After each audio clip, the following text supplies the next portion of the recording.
Hello and welcome to my channel. My name is Venus and today I'm talking about all the books that I read in the month of February, including the 5 books that I DNF'd.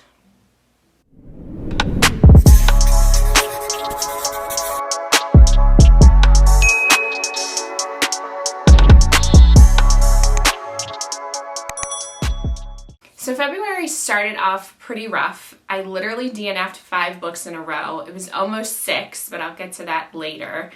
And it just wasn't going well. And these are all library books that some of which were very short that I thought would be quick reads. Most of these have like 4 and over ratings on Goodreads, and I just thought I was gonna fly through them. And it did not happen that way at all. Mostly these books were DNF because I just didn't like the writing style, or they were just unbelievably boring, or the story was just chaotic and all over the place and not at all what I expected. So let's get started with the first one. I've returned all of these to the library, so I don't have physical copies anymore, but the first book is A Dowry of Blood by S.T. Gibson, and this on Goodreads has a 4.09 rating with over 26,000 reviews, and I could not get through it. I did not enjoy the writing style. It was so flowery to me that initially it was pretty, it was enjoyable, and I was like, oh, this is different. And then I could not get into this book. And it's a short book. I even borrowed the audiobook to try to get through it, and I think it was only like 2 hours that I had left on it, and I couldn't. Life is too short. So I DNF'd it. This book is a retelling of Dracula's Brides. Dracula in this book was just really arrogant. He was annoying. I didn't like his character at all. Costanza seems pretty whiny at first, and I'm assuming it gets better. I got to a point where I couldn't do it anymore. So apparently it's just me, because this has over 4-star ratings on Goodreads, but I hated this book. I could not get into it. The next book that I DNF'd was on so many booktubers' favorite books of 2023, and I was so excited to read it. This is another short book, shouldn't have taken me very long to get into, and that is Our Wives Under the Sea by Julia Armfield.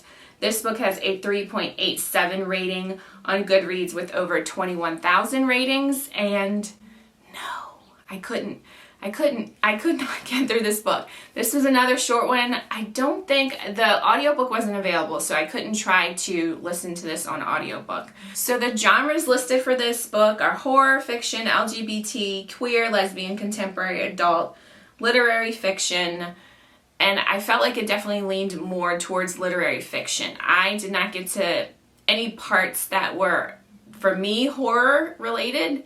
Unless it's just because this woman was trapped in a submarine for 6 months, if that's, I guess, the angle that they were grasping towards as far as the horror element of it, but I was so bored. So this book centers around Leah and Mary. They're a married couple. Leah has left to go on an expedition in a submarine, and she is thought to have been lost, and she's gone for like 6 months.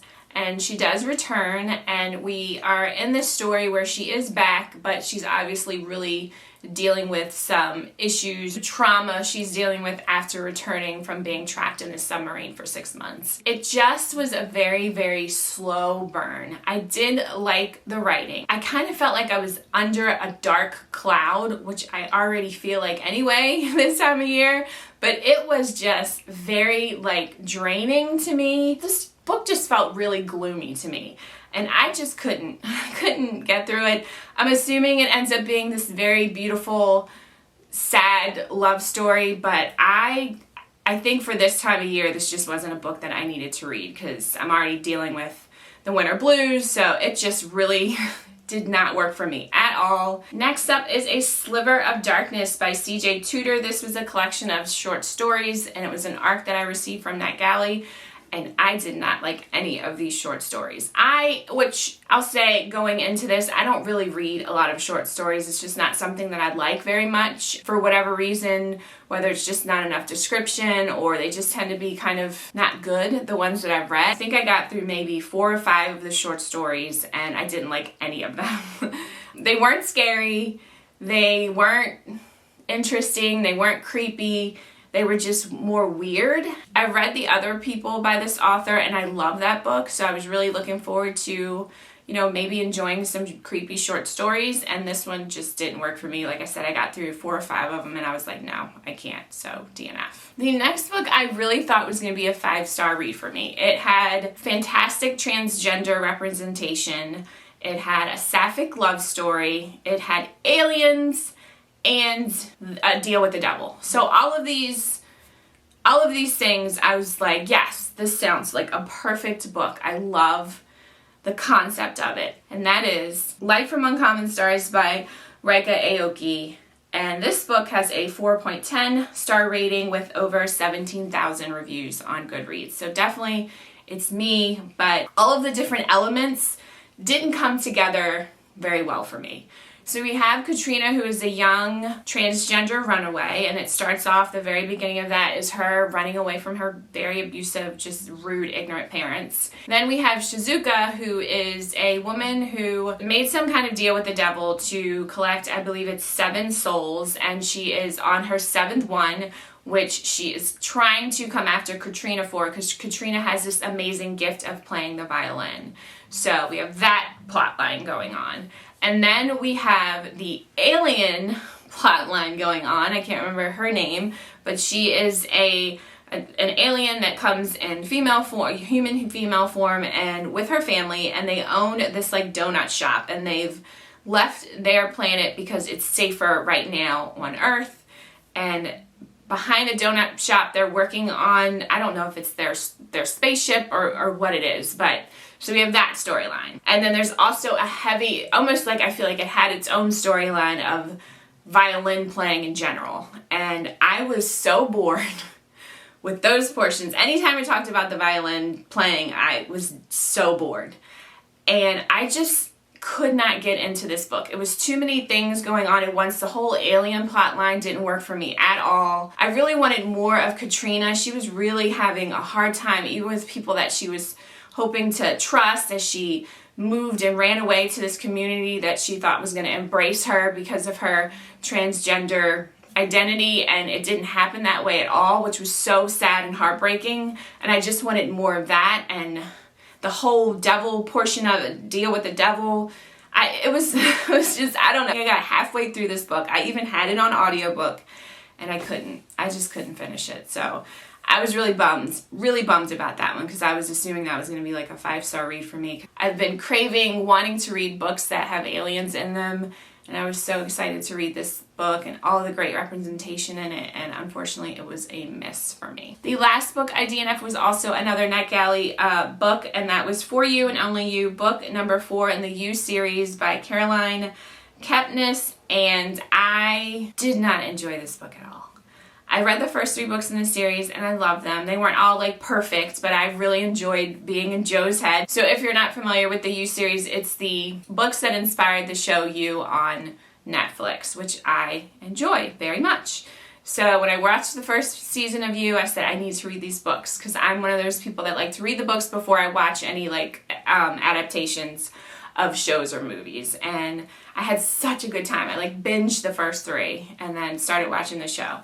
And I was like, yes, I got a NetGalley arc of this. I cannot wait. And we pick up right where Joe left off in the 3rd book. And this is the 4th book, so I don't want to go too much into it. But I'll just say Joe is super boring in the beginning of this book. He has a love interest that is also extremely boring. I don't even know what he sees in her. And he is kind of similar to the 4th season right now, where he's in school. I think it's Harvard. I can't even remember what school it is, but he's playing like a student around all of these rich people. And I didn't get very far in it. I think I only got like 40 or 50 pages, and I hated it so much. I will say though, for these books, I actually enjoy them much better in audio form, because the narrator who does Joe's voice does it so well. Because most of it is a lot of his inner monologue and his ramblings and just obsessing about people.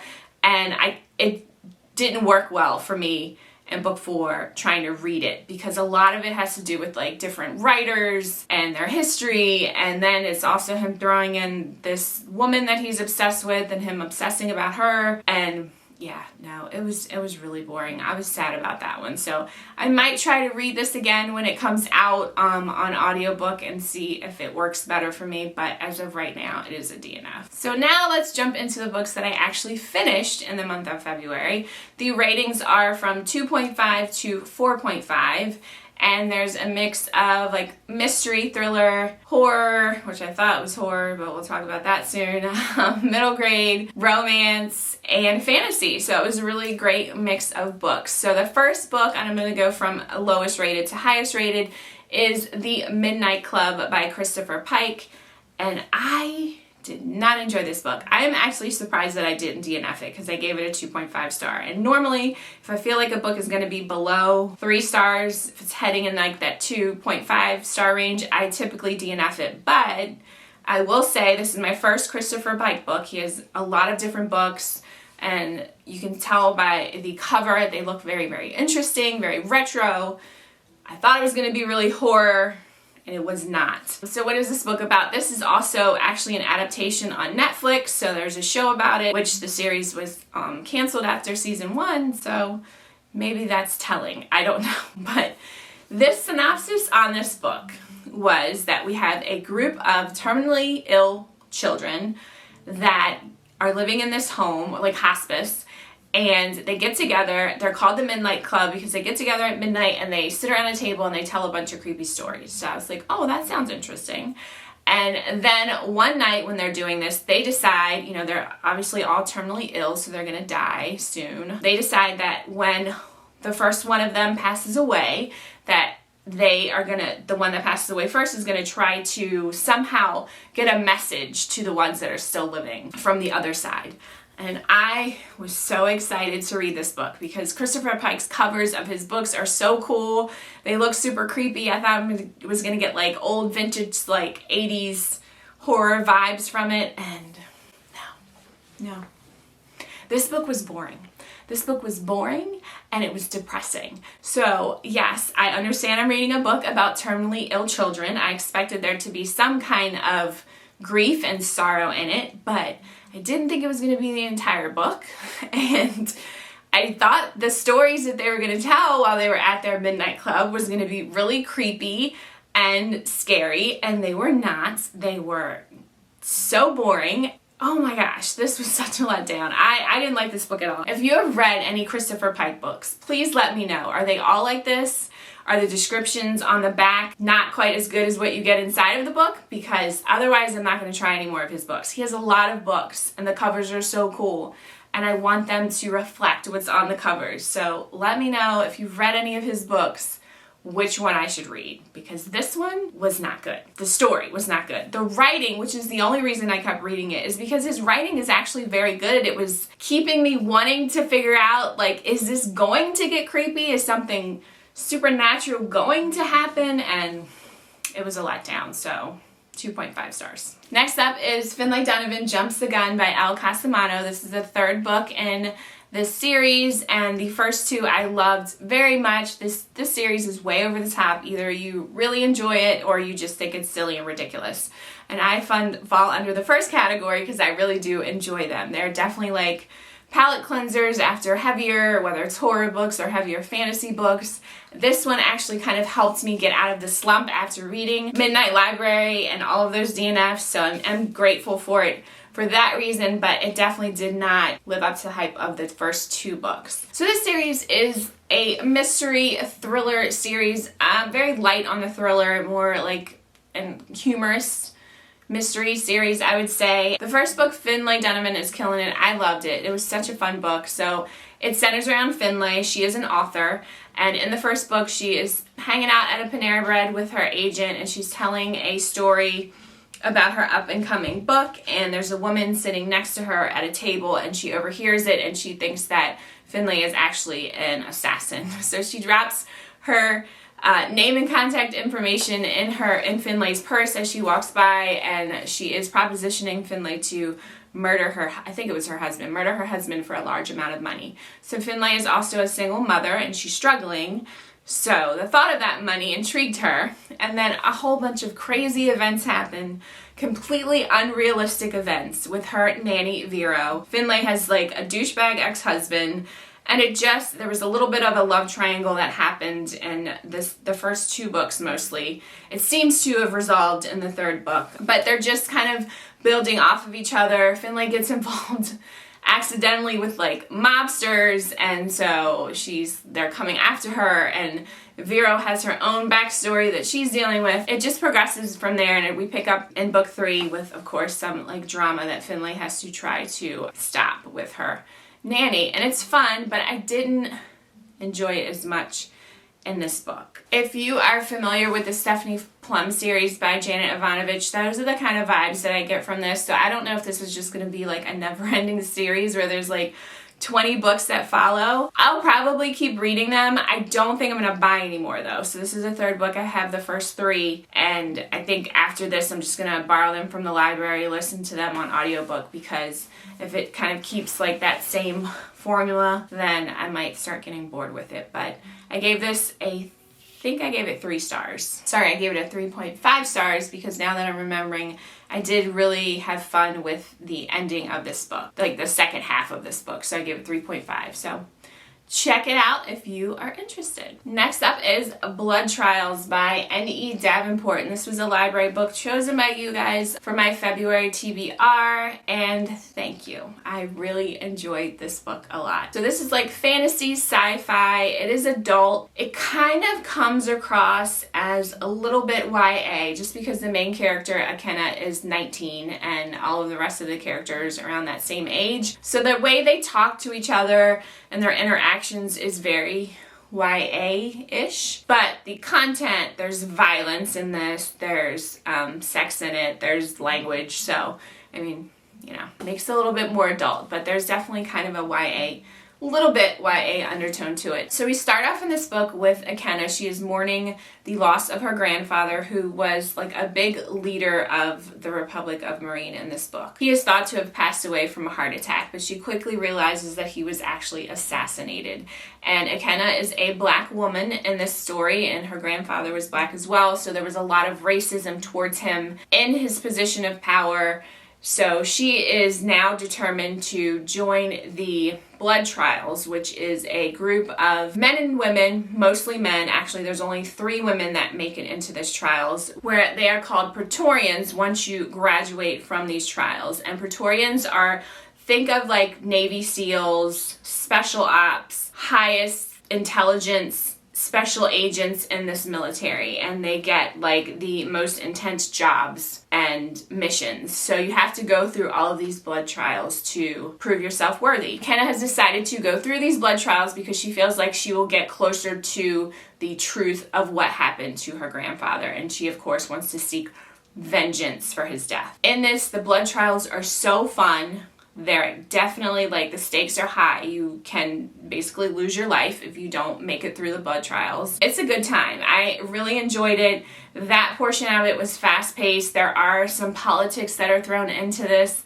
Akenna also has a secret blood magic that she has to keep secret, because if people in the Republic of Marine found out that she has this blood magic, she would be executed. So she has to keep that quiet from everyone around her. She can't trust anyone. She is just really trying to find the truth of what happened to her grandfather. And it was written so well. I had such a great time with this book. I did get approved for the arc of the second book, the last book in the duology, called The Blood Gift, which comes out on April 18th. Next up is Yours Truly by Abby Jimenez. This is a highly anticipated book for me. It's a romance book. Abby Jimenez is my auto-buy romance book author. I've loved all of the books that I've read by her. They've all gotten 5 stars from me, and I did get an arc for this. This one comes out in early April, and I was so excited to read it because it centers around Brianna, who is the main character from Part of Your World, Alexis's best friend. And in Part of Your World, Brianna was hilarious. She had the funniest one-liners. She gave Alexis the craziest advice, and I just loved her character. So I was so excited when it was released that she was going to have a book that centers around her. Unfortunately, it was not a 5-star read for me, but I still very much enjoyed it and I do recommend it. It was a 4-star read for me. So in yours truly, Brianna is getting ready to settle on her divorce from this jerk that she was married to. So she's dealing with those feelings, and then her brother is also struggling with kidney failure and he needs a kidney transplant. So she's dealing with that as well. And she is trying to get a promotion in the emergency room as kind of like the chief doctor of the emergency room.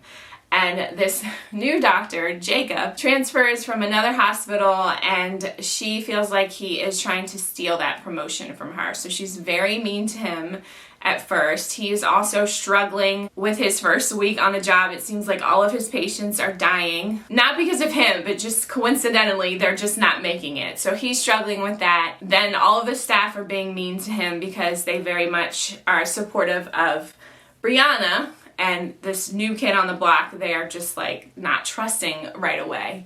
So there's very like funny parts in the beginning that I really enjoyed. So Jacob's character struggles very much with anxiety, and I love the representation of anxiety in this book portrayed by Abby Jimenez, because I have mentioned it before, I struggle with anxiety, and she really describes a lot of situations that people with anxiety can really have a hard time with. So for instance, Jacob was invited to dinner with his brother and he needs to know, like, where is this restaurant? What's the parking like? What's the setup inside? If I need to leave right away or if I need to use the bathroom. So it's like his anxiety, for him, he needs to know all of these things. And I can completely relate to that. And there's just also different situations that he gets into that you literally have to mentally prepare yourself for when you have anxiety, because otherwise it makes it worse. So Jacob's ex is the reason why he transferred to this new hospital. She was the person that didn't really understand his anxiety and would put him in situations that made it worse for him. And then he meets Brianna, and their initial meeting does not go very well at all. In his effort, in his little introvert, anxiety-ridden effort to apologize to Brianna, he decides to write her letters and leaves them for her, in the ER. And she reads them, and then she starts writing back, and then they start talking, and it just becomes super cute. And they're both struggling. She's dealing with her brother and his kidney failure and him needing a donor, and then her also impending divorce, and he's dealing with, I'm not going to say what he's, outside of the anxiety, he's also dealing with issues with his ex. It's very cute. The letters they exchange are very cute. It's definitely a slow burn.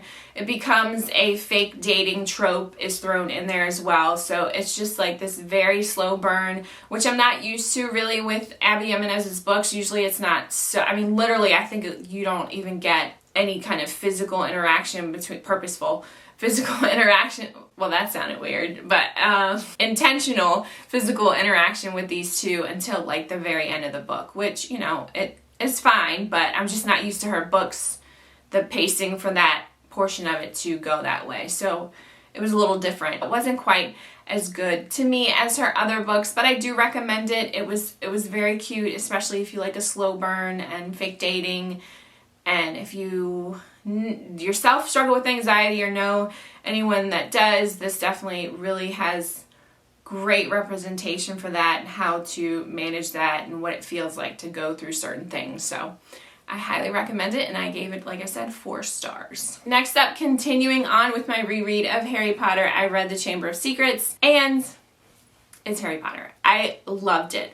I will say, because you have to rank them, they can't all be perfect. This one's my least favorite out of the series. Chamber of Secrets and the movie are just my least favorite. I just didn't really love the storyline of the actual Chamber of Secrets. There are parts of this book that I adore, like the flying car, the first time we get to see the Whomping Willow. There is a death day for the ghosts that kind of live in Hogwarts. They celebrate their death day. There's a party for that. There's just like little things in this book that I absolutely adored, but the actual like Chamber of Secrets portion of it, not my favorite, but still amazing to be in this world, and I gave it 4 stars. The last 2 books that I read in the month of February are the first 2 books in the Empire of the Wolf series. The first book in this series is The Justice of Kings, and I loved it so much. I gave it 4.5 stars. We are following Sir Conrad von Valt and his protege Helena, and the story is told from the point of view of Helena. And it is also told from her point of view many, many years later. She's a much older woman, and she's retelling what happens in this time period. And it starts off, she is about 19 years old, and they are kind of just traveling through these little villages in this world, and Von Valt is going through, different things, making sure these the people in these villages are following the rules of this empire. We get to a village where a noble woman is murdered. And when I heard about this book, I thought that it was gonna be more of like a medieval setting, but it's not. It gave me like very much 1800s vibes, like Sherlock Holmes vibes almost to me. I enjoyed it. It was definitely kind of a different setting than what I was expecting. It becomes quickly like this murder mystery. And then, so we have that portion of the plot, and then on the other side we have heretics, like fanatical religious people, we'll call it the church,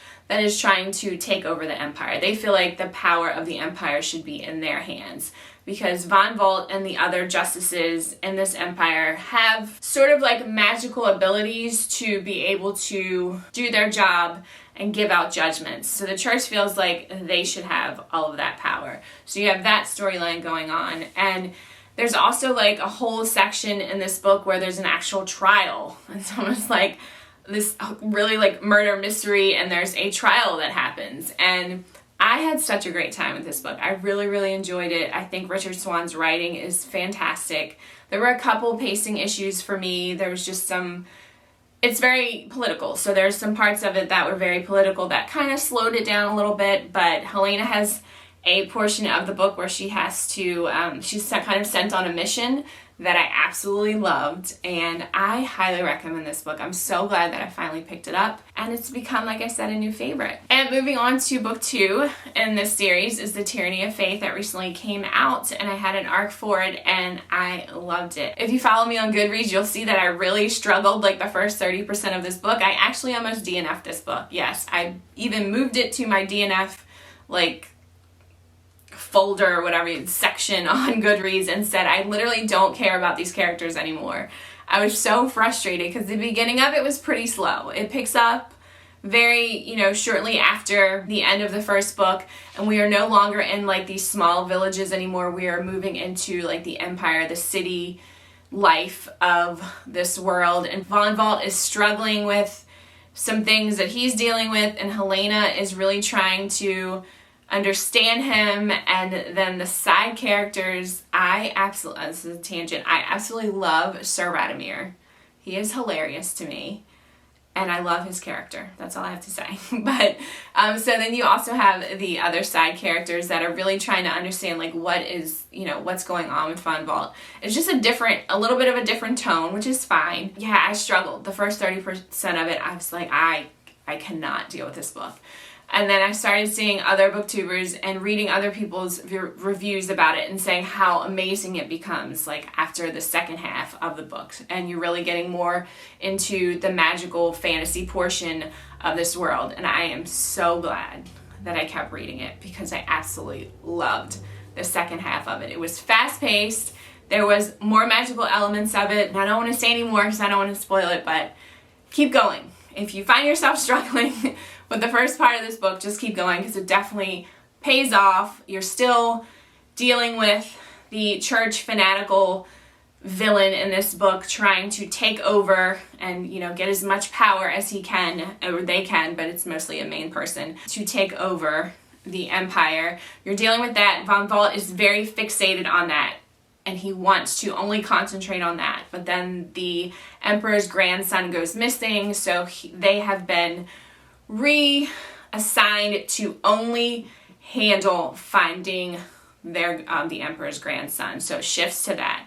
But then there's other things rumbling in the background. I mean, the way that Richard Swan just kind of interweaves all of these little stories, like the first book, it had the murder mystery. This one is like a missing person. And then you still have the church looming, trying to get power. I mean, it's a fun time. I highly recommend it. I'm so glad I didn't DNF it. And I gave this book 4 stars. And I cannot wait until the next last book in the series comes out. So that's it. That's my February wrap up.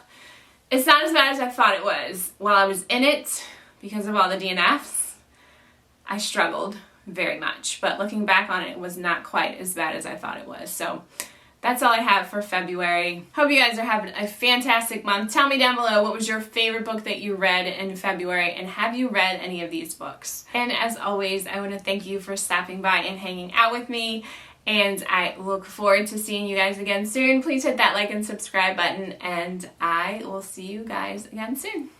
See ya!